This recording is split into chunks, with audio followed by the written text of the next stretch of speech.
और जनता के बीच में मेरा बहुत अच्छा संबंध है। 2019 चुनाव हारने के बाद लगातार जनता के बीच में रहे। जो 2019 का हारने का सबसे बड़ा कारण बीजेपी आजसू का गठबंधन नहीं होना, लेकिन मेरा पूरा विश्वास है और माहौल है, जनता मेरे साथ है।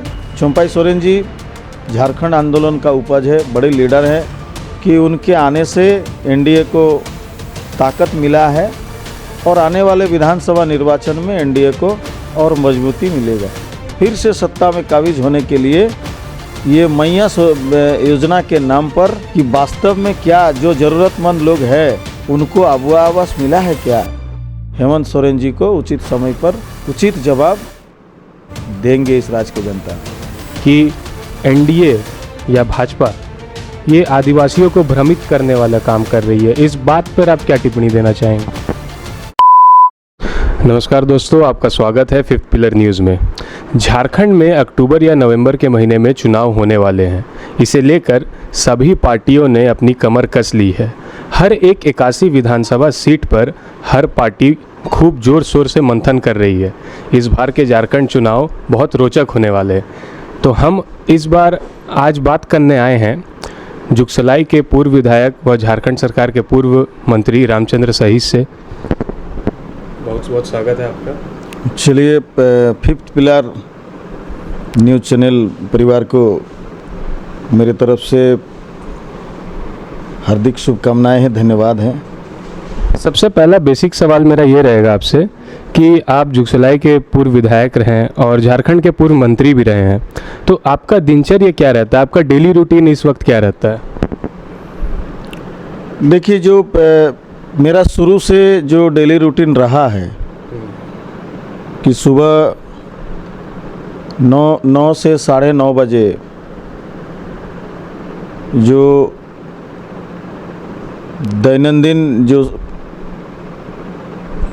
क्रियाकलाप पूरा करने के बाद जनता से मिलना जुलना है, जनता से मिलते हैं, जो यहाँ आते हैं उनको सुनते हैं, उनका जो समस्या रहता है समस्या लेकर के मेरे ऑफिस में आते हैं और उनका समस्या का निदान करते हैं। उसके बाद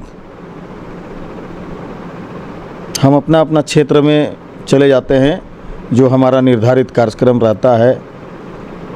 यही मेरा दिनचर्या शुरू है।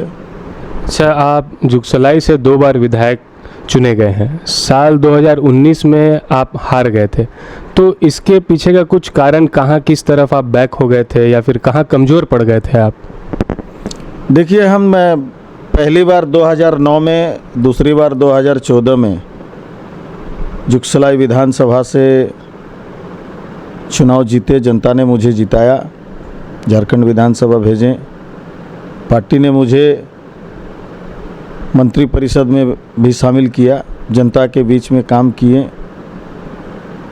और जनता के बीच में मेरा बहुत अच्छा संबंध है, लगातार संपर्क है। लेकिन 2019 का चुनाव जो परिणाम आया था वो परिणाम मेरे अनुकूल नहीं था। उस समय झारखंड में राजनीतिक माहौल अलग था, लेकिन 2019 चुनाव हारने के बाद लगातार जनता के बीच में रहे, जनता को सुने, जनता का समस्या को निदान करने का हर संभव प्रयास किए। साथ ही साथ संगठन में सुधार, संगठन में नए लोगों को जोड़ने का हमने काम किया। युवाओं को, महिलाओं को, ग्रामीण जनता को के साथ साथ शहरी क्षेत्र में भी हमारा संगठन आज के तारीख में बहुत मजबूत है। पिछले विधानसभा चुनाव में भाजपा और आजसू के बीच में तालमेल ठीक नहीं था, तो क्या ये एक कारण है कि आप उस क्षेत्र से हार गए या फिर आपको कम वोट मिले? निश्चित रूप से पिछले बार जो 2019 का हारने का सबसे बड़ा कारण बीजेपी आजसू का गठबंधन नहीं होना।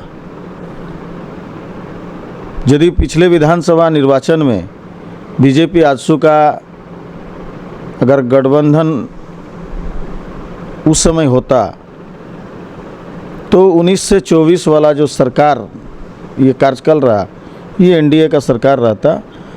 19 चुनाव के बाद भारतीय जनता पार्टी और आजसू के सभी शीर्ष नेतृत्व ने काफ़ी गंभीरता से, गहनता से इस पर विचार किया। विचार करने के उपरांत दोनों दल ने ये स्वीकार किया कि गठबंधन नहीं होने के कारण हम लोग सत्ता से बाहर हो गए, चुनाव हार गए। आने वाले जो विधानसभा चुनाव है, दोनों दल मंथन किया है और हम लोग एक साथ चुनाव लड़ेंगे। तो इस बार आप किस क्षेत्र से चुनाव लड़ने के लिए इच्छुक हैं? नहीं, मेरा जुगसलाई विधानसभा क्षेत्र है। जुगसलाई विधानसभा से हम 2 बार प्रतिनिधित्व कर चुके हैं। इस क्षेत्र में मेरा जन्मभूमि है, मेरा पैतृक गांव है और हम अपना जन्मभूमि, अपना विधानसभा जुगसलाई, यहीं से हम नेतृत्व करते आ रहे हैं। जनता के लिए हम काम कर रहे हैं, तो हमारा इच्छा यहीं से है। इसके लिए आप तैयारी किस तरह कर रहे हैं? कहाँ तक आपकी तैयारी पहुँच चुकी है? नहीं, तैयारी देखिए, हम लोग लगातार जनता के बीच में है, जनता के बीच में रहते हैं। जन मुद्दों को लेकर के हम लोग जनता के बीच में ही रहते हैं और जनता का जो भी समस्याएं होती है, जो हमारे सामने लेके आते हैं, उनको हम लोग हर संभव प्रयास करते हैं कि समाधान हो जाए। संबंधित पदाधिकारी या जो निजी स्तर पर जो समस्या का समाधान हो सकता है उसको हम लोग करते हैं।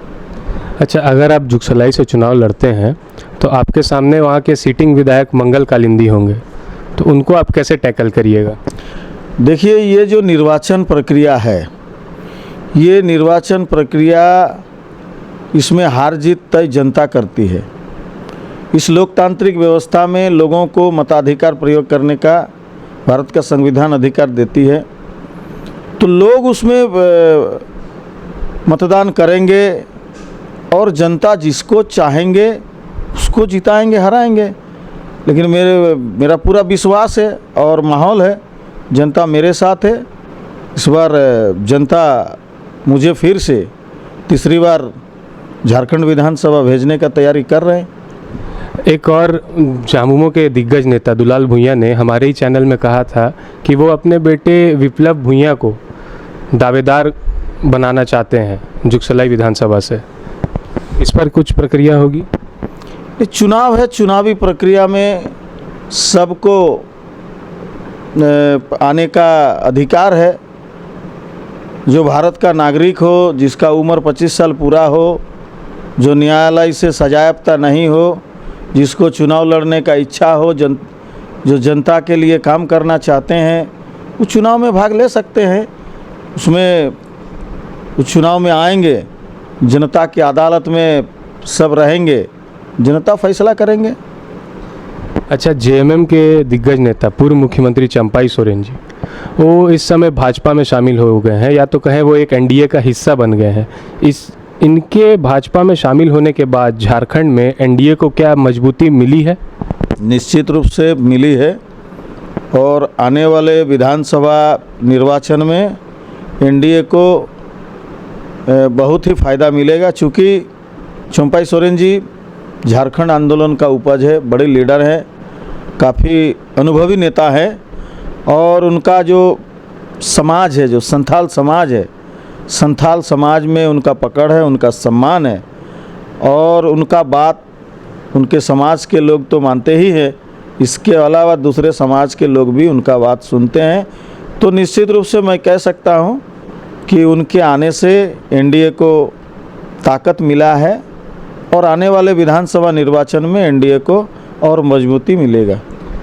हेमंत सोरेन जी लगातार जनसभा कर रहे हैं और अपने हर जनसभा में उन्होंने एक कॉमन बात बोली है कि एनडीए या भाजपा ये आदिवासियों को भ्रमित करने वाला काम कर रही है। इस बात पर आप क्या टिप्पणी देना चाहेंगे? देखिए, मुख्यमंत्री जी का जो स्टेटमेंट है, ये उनका मन का भ्रम है। उनका इस स्टेटमेंट का वास्तविकता से कोई तालमेल नहीं खाता है।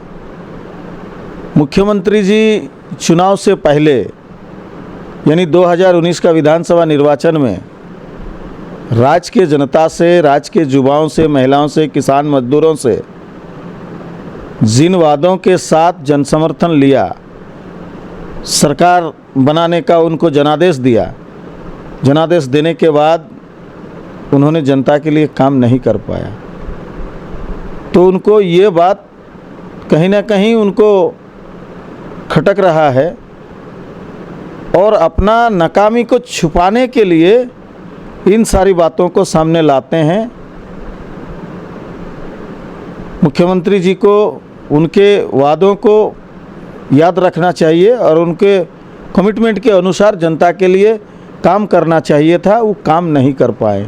चाहे 5 लाख नौकरी की बात हो, चाहे स्थानीय नीति नियोजन नीति का बात हो, झारखंड आंदोलनकारियों के लिए जो पहचान, सम्मान और जीवन जीने के लिए उनको आर्थिक रूप से मदद हो, या यहाँ के जो आधारभूत संरचना के विकास के मामले में हो, ये सरकार सब में फेल्योर है।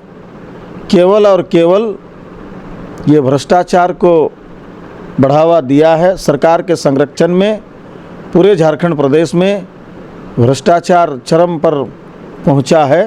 ये मुख्यमंत्री को ये स्वीकार करना पड़ेगा।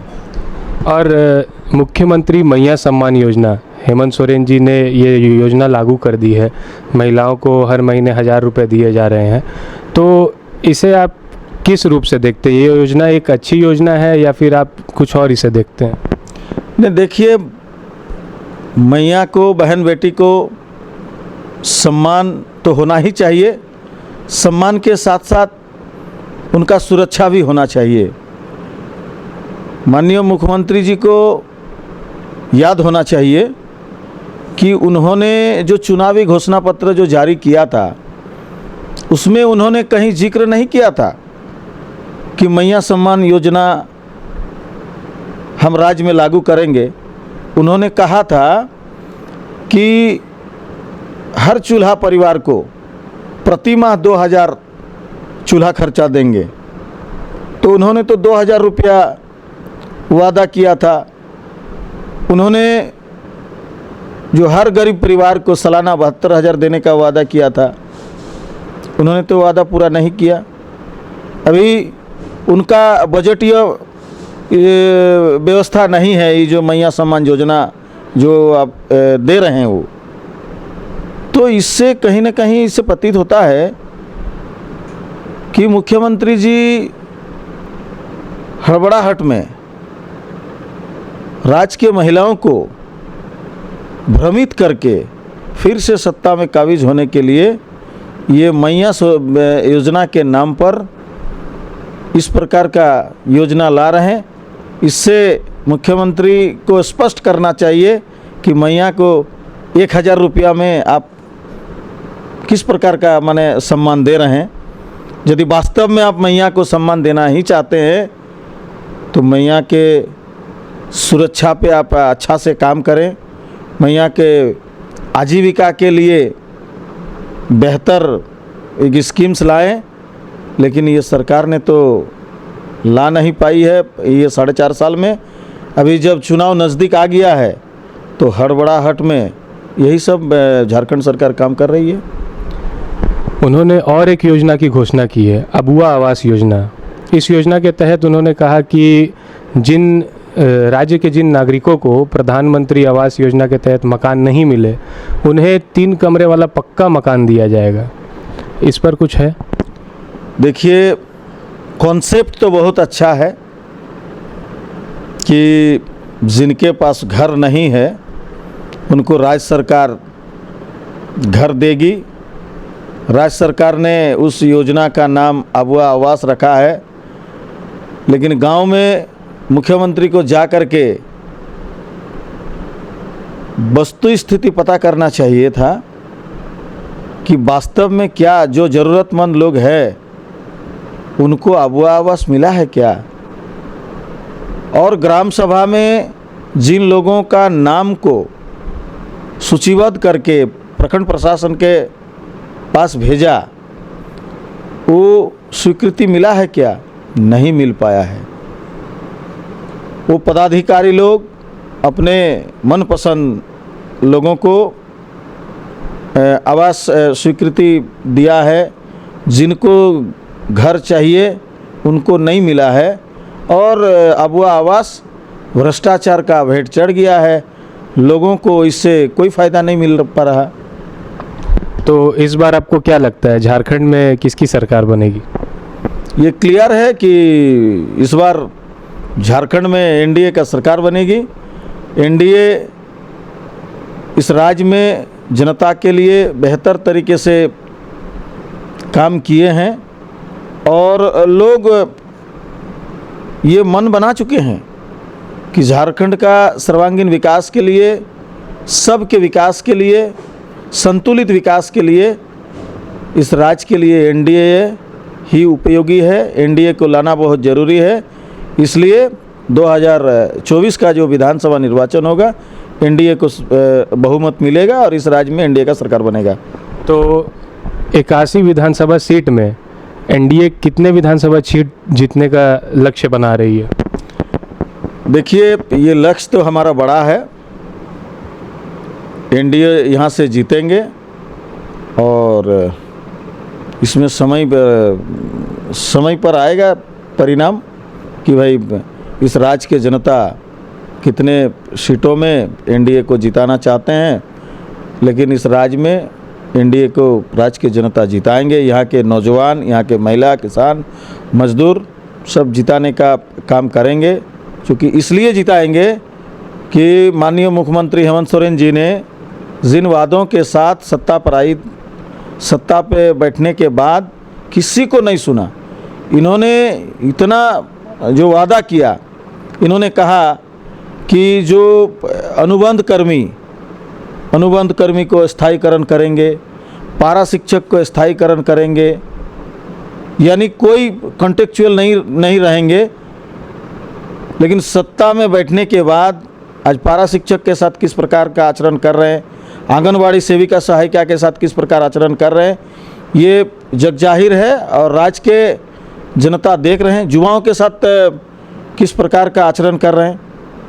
ये सरकार ने ही कहा था कि हेमंत सोरेन जी के नेतृत्व में यदि सरकार बनती है, वो सरकार में आते तो स्थानीय नीति बनाएंगे, नीति के तहत वो नौकरी देंगे और जब तक नौकरी नहीं दे पाएंगे तब तक बेरोज़गारी भत्ता देंगे 5,000 और 7,000। वो कहाँ गया? हेमंत सोरेन जी को आपके चैनल के माध्यम से याद दिला देते हैं कि उन्होंने जो कमिटमेंट किया था, वादा किया था, कि आपने वादा पूरा नहीं किया है। आप राज्य के लोगों के साथ धोखा किए हैं, युवाओं के साथ, कॉन्ट्रेक्चुअल कर्मियों के, वर्करों के साथ, सभी के साथ आप किसी के साथ न्याय नहीं कर पाए हैं। इसलिए इसका जवाब युवा देंगे, महिला देंगे, अनुबंध कर्मी देंगे, राज्य के जनता देंगे। आज देख लीजिए आंदोलनकारियों का, झारखंड आंदोलनकारियों का स्थिति, जिनके संघर्ष, जिनके आंदोलन के बदौलत ये जो राज्य बना है, और राज्य बनने के बाद उनका जो आर्थिक स्थिति है वो किस स्थिति में जीवन यापन कर रहे हैं, उनको देखना चाहिए था। क्योंकि उन्होंने बहुत बड़ा वादा किया था, किसी को इन्होंने नहीं देखा। झारखंड के जनता के साथ वादा खिलाफी किया है और इस वादा खिलाफी के लिए हेमंत सोरेन जी को उचित समय पर उचित जवाब देंगे इस राज्य के जनता।